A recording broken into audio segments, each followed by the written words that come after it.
Hello viewers, अस्सलाम वालेकुम। Welcome to my YouTube channel biology by Nadir Hussain. Students, आज का हमारा टॉपिक है बायोलॉजिकल मेथड। सबसे पहले हम इसको डिफाइन करेंगे, व्हाट इज बायोलॉजिकल मेथड। उसके बाद जो है हम सारे स्टेप्स बायोलॉजिकल मेथड के डिस्क्राइब करेंगे, ऑब्जर्वेशन से लेकर up to the law and principle. सबसे पहले हम डिफाइन करेंगे what is biological method. It is the method और procedure. It is the method or procedure which is used to solve the problems in the field of biology. Students, अगर हम biological method को define करेंगे तो ये क्या है? It is the method और procedure which is used to solve the problems in the field of biology. Means biological method एक प्रोसीजर है, एक ऐसा मेथड है जो बायोलॉजिस्ट यूज करते हैं किसी भी बायोलॉजी में रिलेटेड प्रॉब्लम को हल करने के लिए।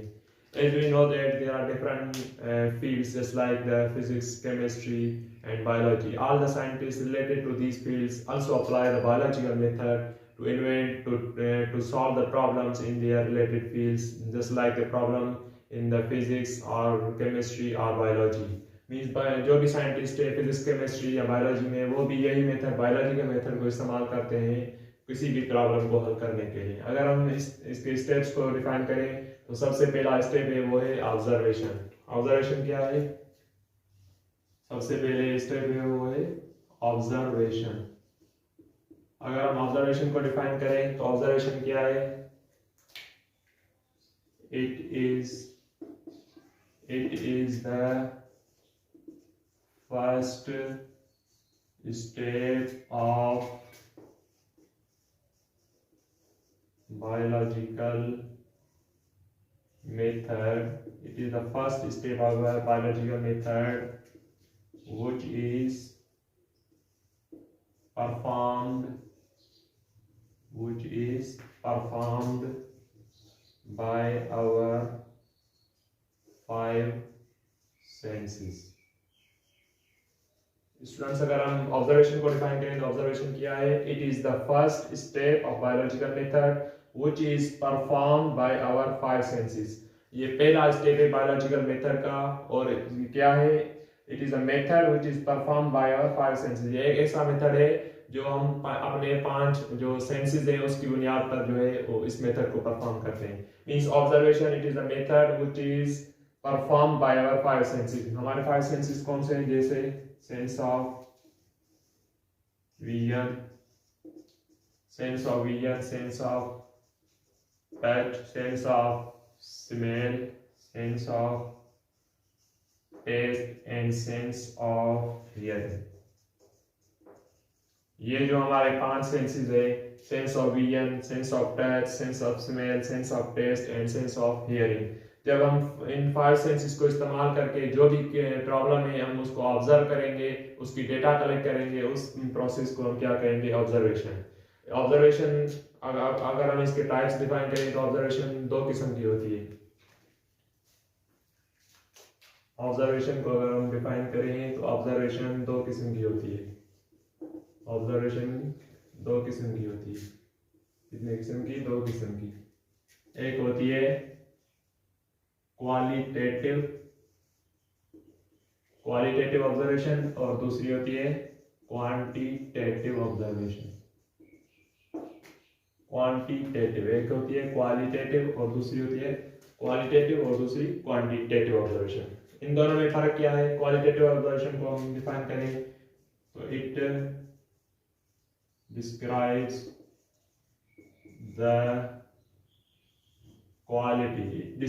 The quality of problem. कोई भी प्रॉब्लम हो उसकी जब हम क्वालिटी को डिफाइन करेंगे, उसकी खासियत को डिफाइन करें तो वो कौन सी ऑब्जर्वेशन होगी? क्वालिटेटिव। अगर हम क्वांटिटेटिव डिस्क्राइब करें तो ये क्या है? It is in the form of numeric data.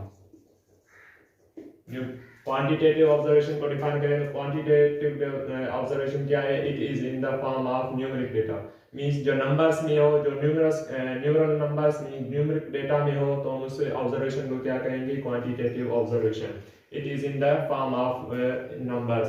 अब अगर हम क्वालिटेटिव ऑब्जर्वेशन को डिफाइन करें तो क्वालिटेटिव ऑब्जर्वेशन जो होती है वो टर्म्स के फॉर्म में होती है, it is in the form of words की फॉर्म में होती है।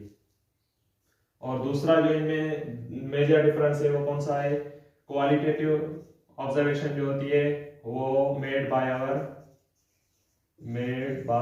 Our 5 senses. क्वालिटेटिव ऑब्जर्वेशन जो करते हैं हम वो आवर जो 5 सेंसेस है, जो पहले भी बात की थी ऑब्जर्वेशन में, sense of here, touch, smell and so on, these जो 5 सेंसेस है हम उसको यूज करके जो ऑब्जर्वेशन करें हम उसको क्वालिटेटिव ऑब्जर्वेशन कहते हैं।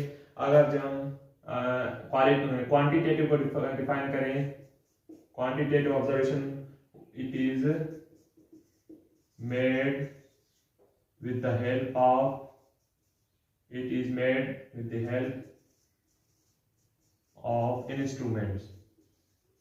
इंस्ट्रूमेंट्स की मदद से ये क्वांटिटेटिव ऑब्जर्वेशन की जाती है। और क्वालिटेटिव ऑब्जर्वेशन जो है 5 सेंसेस को यूज करके करते हैं, और हम क्वांटिटेटिव ऑब्जर्वेशन जो है it is made by with the help of instruments. जब हम इंस्ट्रूमेंट्स, डिफरेंट इंस्ट्रूमेंट्स जो किसी भी एक्सपेरिमेंट में हम यूज करते हैं, हम उसकी बुनियाद पे जो ऑब्जर्वेशन करें हम उस ऑब्जर्वेशन को क्या कहेंगे, क्वांटिटेटिव ऑब्जर्वेशन। अगर हम इन दोनों में से देखें तो क्वालिटेटिव ऑब्जर्वेशन जो है लेस एक्यूरेट है, ये it is more accurate. Qualitative observation less accurate क्यों है, क्योंकि ये सिर्फ उनकी क्वालिटी मींस खासियत को डिफाइन करती है। जब हम क्वांटिटेटिव ऑब्जर्वेशन को डिफाइन करते हैं तो हम वो मोर एक्यूरेट किस वजह से है, क्योंकि वो in the form of numbers होती है, मींस न्यूमेरिकल फॉर्म में होती है। इस वजह से क्वांटिटेटिव ऑब्जर्वेशन मोर एक्यूरेट होती है क्वालिटेटिव ऑब्जर्वेशन से। अगर स्टूडेंट्स हम जो है क्वालिटेटिव और क्वांटिटेटिव ऑब्जर्वेशन के एग्जांपल्स को ज़्यादा अच्छी तरह से डिफाइन करें तो किस तरह से कर सकते हैं। अगर हम क्वालिटेटिव ऑब्जर्वेशन का एक एग्जांपल लें,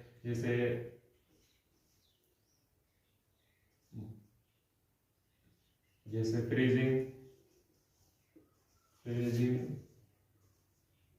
point of water is colder than its boiling point। अगर हम क्वालिटेटिव ऑब्जर्वेशन का एक एग्जांपल लें, जैसे freezing point of water is colder than its boiling point, means जो वाटर की फ्रीजिंग पॉइंट है वो कोल्डर है, मींस यहाँ पे हमने क्वालिटी डिफाइन की, कोल्डर मींस ठंडी है बॉइलिंग पॉइंट ऑफ वाटर से। इसी तरह अगर हम इसी को ही हम क्वांटिटेटिव ऑब्जर्वेशन में एग्जांपल के तौर पर डिफाइन करें तो means freezing point of water is 0 degree centigrade and it's boiling point is 100 degree centigrade. Here we describe the quantity, means 0 degree centigrade it is its freezing point and boiling point is 100 degree centigrade. Qualitative और quantitative observation में difference क्या है कि यहाँ हम qualitative में हम quality को डिफाइन करते हैं, जबकि हम क्वांटिटेटिव ऑब्जर्वेशन में क्वांटिटी को डिफाइन करते हैं। अगर हम पहले भी जो हमने एग्जांपल लिया था, जैसे दूसरा एग्जांपल था 1 liter of water is heavier than 1 liter of alcohol। जैसे हमने पहले बात की थी कि 1 लीटर वाटर है वो हेवियर है इससे 1 लीटर ऑफ अल्कोहल से, मीन्स यहाँ भी हमने क्वालिटी की बात की। जो 1 लीटर ऑफ वाटर है वो हेवियर है 1 लीटर अल्कोहल के। अगर इसी को हम क्वांटिटेटिव ऑब्जर्वेशन में डिफाइन करें एग्जांपल के तौर पर तो means 1 litre of water is containing 1000 grams. Here we describe the quantity, means 1 liter of water is containing the 1000 grams. जो मेजर डिफरेंस है क्वालिटेटिव और क्वांटिटेटिव और क्वालिटेटिव में, जो मेजर डिफरेंस है वो इसी चीज का है कि हम क्वालिटेटिव में क्वालिटी, उसकी खासियत, जैसे गुड और बैड, जिसकी हम खासियत जो है वो बयान करें तो हम उसको क्वालिटेटिव कहते हैं। और क्वांटिटेटिव ऑब्जर्वेशन में जो है हम it is in the form of numerical data, means numbers की फॉर्म में जो हम ऑब्जर्वेशन करें उसको क्वांटिटेटिव ऑब्जर्वेशन करेंगे। अब क्वालिटेटिव ऑब्जर्वेशन के बाद जो हमारा दूसरा स्टेप है वो है डेटा कलेक्शन। हमारा कौन सा? Data collection. डेटा कलेक्शन क्या है? द डेटा और information, the data or information which we have collected by our five senses. The data or information which we have collected by our five senses, that is called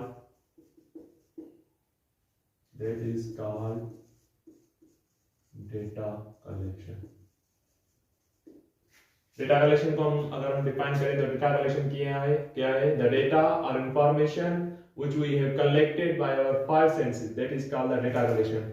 जो data collection हमने five senses को use करके, जो पहला step था observation, उसको use करके जो हमने उसकी इंफॉर्मेशन, उसकी डेटा कलेक्ट की है, अब इसको हम डेटा के फॉर्म में अपने पास रखें फर्दर जो है इसको प्रोसेस को कंटिन्यू करने के लिए, तो इस फॉर्म को क्या कहेंगे? Data collection. Means data collection क्या है? जो भी इंफॉर्मेशन, जो भी डेटा हमने कलेक्ट की, किस स्टेप को यूज करके, ऑब्जर्वेशन को यूज करके, और जो इंफॉर्मेशन हमने कलेक्ट की उस इंफॉर्मेशन को क्या कहेंगे? Data collection. उस डेटा कलेक्शन के बाद क्या है? हाइपोथेसिस। तीसरा स्टेप है hypothesis.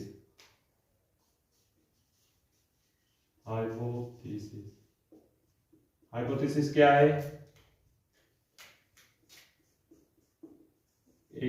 It is a tentative statement. It is a tentative statement given by a scientist on the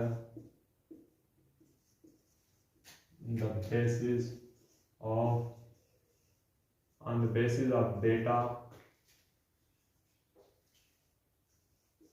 which we have collected. Hypothesis क्या है? It is a tentative statement given by a scientist on the basis of data which we have collected. इस जो भी हमने data collect किए, पहले observation और data collection के बाद जो इस दोनों स्टेप को इस्तेमाल करके जो हमने इंफॉर्मेशन कलेक्ट की है, उसके बुनियाद पर जो साइंटिस्ट है एक आर्जी तौर पर एक स्टेटमेंट देता है, उस स्टेटमेंट को हम क्या कहेंगे? Hypothesis.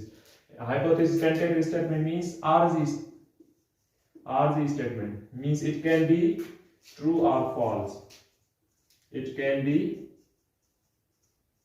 can be true or false। ये जो हाइपोथेसिस है ये एक टेंटेटिव स्टेटमेंट है, एक आर्जी स्टेटमेंट है। किसकी? साइंटिस्ट की। साइंटिस्ट ये स्टेटमेंट कब देता है? जो पहले ऑब्जर्वेशन मींस जो इंफॉर्मेशन हमने कलेक्ट की है उसके बुनियाद पर जो एक आर्जी स्टेटमेंट साइंटिस्ट देता है, इस स्टेटमेंट को क्या कहेंगे? हाइपोथेसिस कहेंगे। और hypothesis it can be true और फॉल्स, ये ट्रू भी हो सकता है, फॉल्स भी हो सकता है।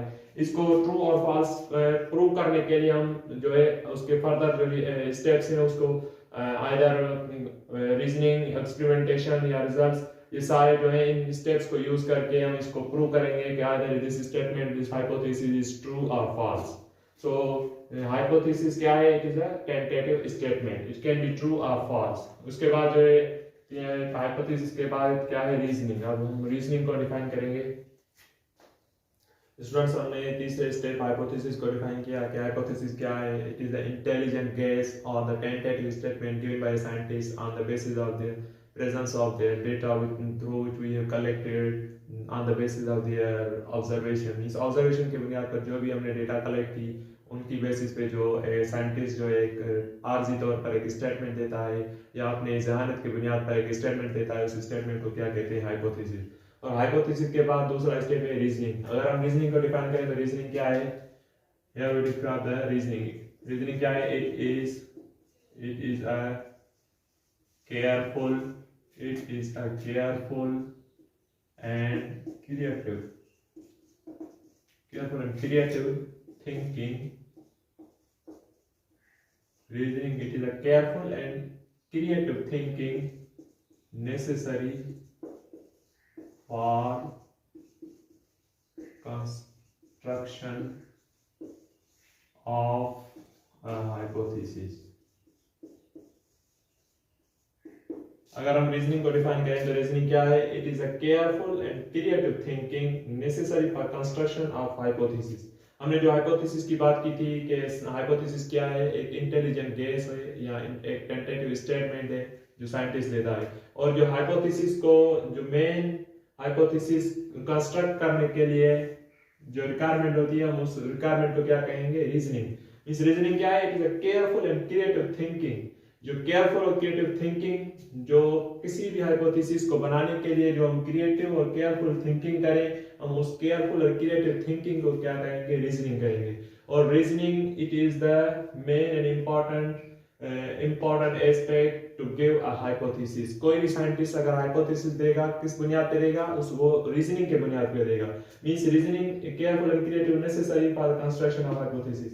एक अहम एलिमेंट है क्या? रीजनिंग एक अहम एलिमेंट है। कोई भी हाइपोथेसिस किसी साइंटिस्ट को देना पड़ेगा तो सबसे पहले उसको इस स्टेप से गुजरना पड़ेगा, मींस रीजनिंग करनी पड़ेगी। रीजनिंग कैसे की जाती है? केयरफुल एंड क्रिएटिव थिंकिंग के बाद जो स्टेटमेंट दी जाए, हाइपोथेसिस दी जाए, उसको जो हम रीजनिंग कहेंगे। रीजनिंग के दो टाइप्स हैं। कौन से? दो किस्म की रीजनिंग होती है। एक होती है इंडक्टिव रीजनिंग और दूसरी होती है डिडक्टिव रीजनिंग। हम इसको डिफाइन करें तो इंडक्टिव रीजनिंग क्या है और डिडक्टिव रीजनिंग क्या है?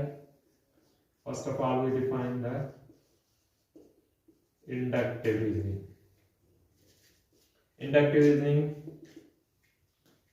when we define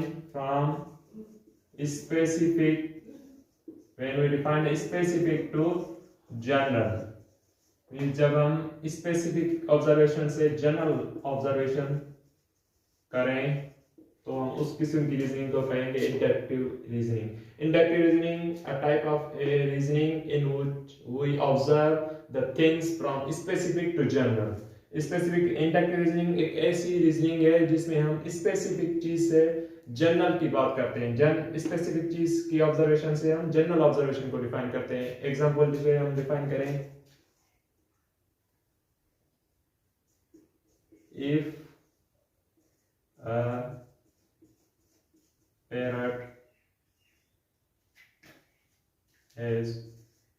a parrot has wings, then all birds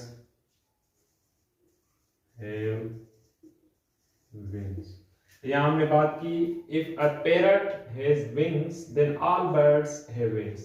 means यहाँ बात की कि हमने अगर एक पैरट को विंग्स हैं तो उससे मुराद ये है कि सारे जो भी बर्ड्स हैं उनको भी विंग्स होंगी। तो यहाँ हमने एक स्पेसिफिक बात की। सबसे पहले हमने स्पेसिफिक किसी एक पर्टिकुलर बर्ड की बात की जिसे हम पैरट कहते हैं। पैरट यहाँ पे स्पेसिफिक हो गया। मींस जब हमने पैरट से लेकर एक दूसरे जो जनरल बात की वो हम किसी और बर्ड्स की, मींस बर्ड्स की थी। पहले हमने जो बात की वो स्पेसिफिक बात की, मींस पैरट की बात की।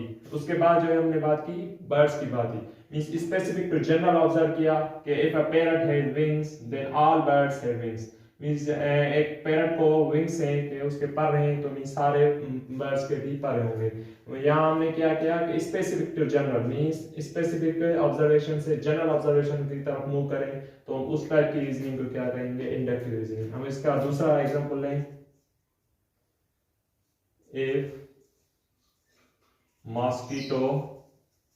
if mosquito have 3 pair of legs then all insects have also 3 pair of legs. यहाँ पे दूसरी स्टेटमेंट लिखी है इसी इंडक्टिव रीजनिंग की, if mosquito have 3 pair of legs then all insects have also 3 pair of legs.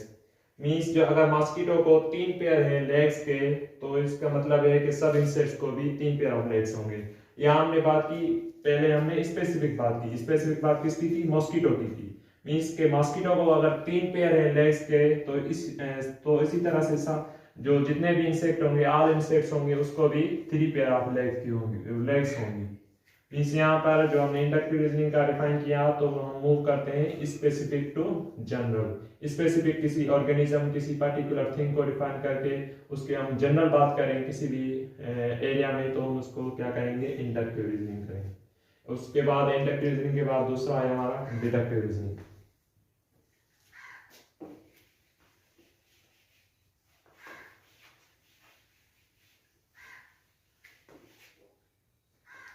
अगर हम inductive के बाद डिडक्टिव रीजनिंग को डिफाइन करें, इंडक्टिव के बाद डिडक्टिव रीजनिंग, यहाँ हमने इंडक्टिव रीजनिंग को डिफाइन किया। और डिडक्टिव रीजनिंग क्या है? From general to specific observation.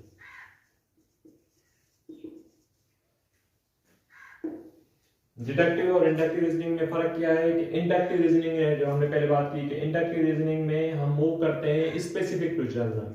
Means किसी स्पेसिफिक ऑर्गेनिज्म की बात करके उसके बाद जो है उसके जनरल ग्रुप की बात करते हैं। और हम डिडक्टिव रीजनिंग में जो है हम पहले जनरल की बात करेंगे, जनरल उसके एरिया की बात करेंगे, उसके बाद किसी पार्टिकुलर स्पेसिफिक ऑर्गेनिज्म की बात करेंगे। अगर हम एग्जांपल लें, if insects have 3 pair of legs, then cockroach also have 3 pair of legs. यहाँ हमने बात की कि if insects have 3 pair of legs, then cockroach also have the 3 pair of legs. Means जो हमने पहले बात की वो जनरल बात की। जनरल कौन सी बात की? कि सब इंसेक्ट्स को हमने डिफाइन किया। मीन्स सब इंसेक्ट्स को अगर 3 पेयर ऑफ लेग्स हैं, तो कॉकरोच को भी 3 पेयर ऑफ लेग्स होंगे। अगर पहले जो हमने यहाँ पर कौन सी बात की, ये हो गया जनरल। अगर दूसरे स्टेप में हमने बात की कॉकरोच की, कॉकरोच क्या हो गया यहाँ पर? स्पेसिफिक हो गया, स्पेसिफिक हो गया। मीन्स पहले हम बात की जनरल इंसेक्ट्स की, सारे इंसेक्ट्स की बात की, तो अगर सारे इंसेक्ट्स को जो है 3 पेयर ऑफ लेग्स हैं, तो जो कॉकरोच है उनको भी 3 पेयर ऑफ लेग्स होंगी। तो मीन्स जब when we move from general to specific reasoning, that type of reasoning is called the deductive reasoning. Students, हमने जो है रीजनिंग को डिफाइन किया, और रीजनिंग के बाद दूसरा स्टेप है एक्सपेरिमेंटेशन। एक्सपेरिमेंटेशन को डिफाइन करें तो क्या है? Biologist perform tests or experiments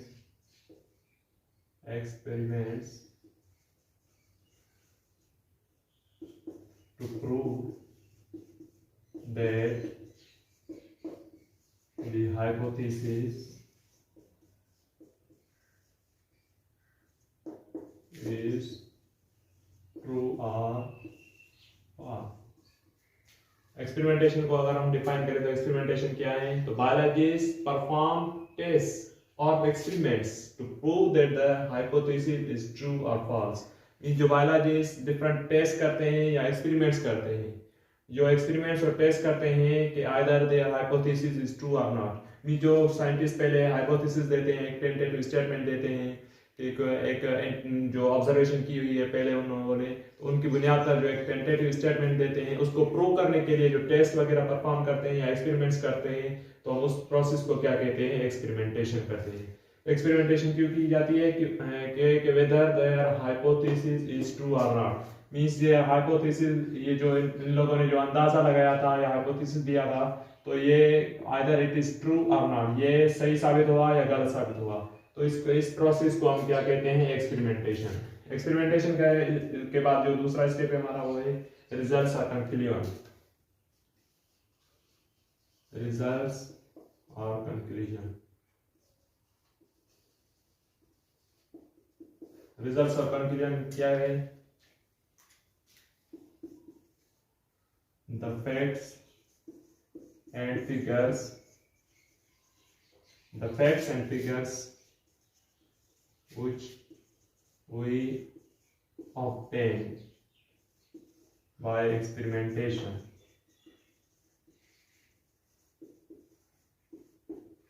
अगर हम रिजल्ट्स और कंक्लूजन को डिफाइन करें तो ये क्या है? The facts and figures which we obtain by experimentation, that is called the results or conclusion। जो हमने एक्सपेरिमेंट को परफॉर्म किए, जो फैक्ट्स और फिगर्स जो हमें डिफरेंट न्यूमेरिकल या क्वालिटेटिव फॉर्म में जो भी फिगर्स और फैक्ट्स मिले, हम उस फैक्ट्स और फिगर्स को क्या कहते हैं? रिजल्ट्स और कंक्लूजन। मींस एक्सपेरिमेंटेशन जब हम करेंगे तो उसके बाद जो हमें नताइज मिलेंगे हम उसको रिजल्ट्स और कंक्लूजन कहेंगे। रिजल्ट्स जो है लास्ट 2 स्टेप्स को डिफाइन करें तो थ्योरी और लॉ एंड प्रिंसिपल्स रहता है। हम फर्स्ट ऑफ ऑल हम थ्योरी को डिफाइन करें तो थ्योरी किसे कहते हैं? What is theory? When the hypothesis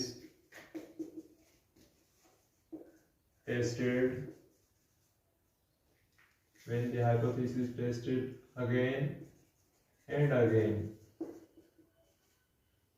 and finally proved to be true, then it is called as theory। Students अगर हम थ्योरी को डिफाइन करें तो थ्योरी क्या है? When the hypothesis tested again and again and finally it is proved to be true, then it is called as the theory। Theory किससे form होगी? जब हाइपोथेसिस को हम बार बार टेस्ट करेंगे, अगेन एंड अगेन टेस्ट करें और बाद में जो है फाइनली वो जो है हाइपोथेसिस है वो ट्रू साबित हो जाए, तो then it is called as the theory. अगर हाइपोथेसिस ट्रू साबित हो गया तो means the statement given by the scientist, the hypothesis become true, then it is called as the theory. जब हाइपोथेसिस ट्रू साबित हो जाएगा तो मींस अब जो है साइंटिस्ट ने एक स्टेटमेंट पहले जो दी थी, अब उसकी स्टेटमेंट क्या बन जाएगी? थ्योरी बन जाएगी। और थ्योरी के बाद जो हमारा लास्ट स्टेप है, अगर हम लॉ एंड प्रिंसिपल को डिफाइन करें तो क्या कैसे डिफाइन करेंगे? When theory proved to be true under all experimentations,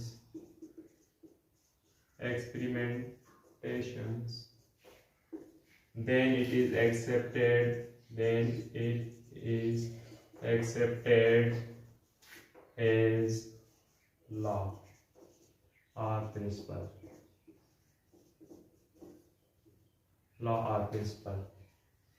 student अगर हम लॉ एंड प्रिंसिपल को डिफाइन करें तो when theory proved to be true under all experimentations, then it is accepted as law और प्रिंसिपल। जब हम theory को बार बार experimentation के बाद जो हम एक्सपेरिमेंटेशन में तजुर्बात के बाद जो हम प्रूव करें कि either the theory which we have presented either it is true और it is supporting the ideas which have given by the scientist, then it is called as the law. Means जो ideas जो theory दी गई है पहले scientist से, either हम उसको प्रूव करें एक्सपेरिमेंटल एविडेंसेस की बुनियाद पर। किसके बुनियाद पर? एक्सपेरिमेंटल एविडेंसेस के बुनियाद पर। जब हम थ्योरी को देखें तो अगर हम एविडेंसेस जो एक्सपेरिमेंट के बाद जो हमें एक्सपेरिमेंटल प्रूव्ड हुए हैं एविडेंसेस, तो हम इसको लॉ या प्रिंसिपल मानेंगे। अगर हम एक्सपेरिमेंटल एविडेंसेस देखें तो मीन्स जैसे एक थ्योरी है, जैसे पहले भी थ्योरी आई थी, सेल की थ्योरी थी और जो डार्विनिज्म थ्योरी है, ये क्या है? थ्योरीज है। मींस जो थ्योरी होती है वो can be rejected by the newer. Means theories जो होती हैं वो टाइम के बाद जो है वो फर्दर जो है एडवांस होती जाती हैं। मगर हम जब लॉ की बात करते हैं तो लॉ जो है हमेशा कांस्टेंट रहता है। लॉ हमेशा कांस्टेंट रहता है, लॉ चेंज नहीं होता। और थ्योरी जो है वो कैन बी एडवांस हो सकती है, जो हो सकती है जो फ्यूचर में जो है हम डिफरेंट साइंटिस्ट उसको एडवांस करके उसको फिर पेश कर सकते हैं। अगर हम लॉ की बात करें तो लॉ जो है एक्सपेरिमेंटल एविडेंस के साथ प्रूव क्या होता है वो जो है फर्दर एडवांस नहीं हो सकता। तो मीन से लॉ एंड प्रिंसिपल्स को डिफाइन करें तो एक्सपेरिमेंटल एविडेंस के साथ थ्योरी को प्रूव करके हम जो उसके बाद जो हम स्टेटमेंट देते हैं उस स्टेटमेंट को क्या कहते हैं, लॉ एंड प्रिंसिपल। और लॉ प्रिंसिपल में और थ्योरी में फर्क क्या है कि थ्योरी जो है वो टाइम के साथ जो तब्दील हो सकती है, लेकिन जो लॉ है वो हमेशा कांस्टेंट रहेगा। जैसे एग्जांपल है हमारे law Hardy-Weinberg law, Mendel's law, ये लॉज जो हैं, ये हार्डी-वेनबर्ग लॉ या मेंडल्स लॉ, ये जो लॉज हैं ये एक्सपेरिमेंटली एविडेंसेस के साथ प्रूव किए हुए हैं, ये चेंज नहीं हो सकते, मींस ये कांस्टेंट है और ये एक्सपेरिमेंटली प्रूव किए हुए हैं। इस वजह से जो लॉ एंड प्रिंसिपल्स है वो हमेशा कांस्टेंट रहेंगे। आज का हमारा टॉपिक यहाँ पर स्टूडेंट्स का मुकम्मल हुआ। इंशाल्लाह फिर मिलते हैं दूसरे टॉपिक में। अगर आप हमारे चैनल पर न्यू हैं तो please like and subscribe my channel.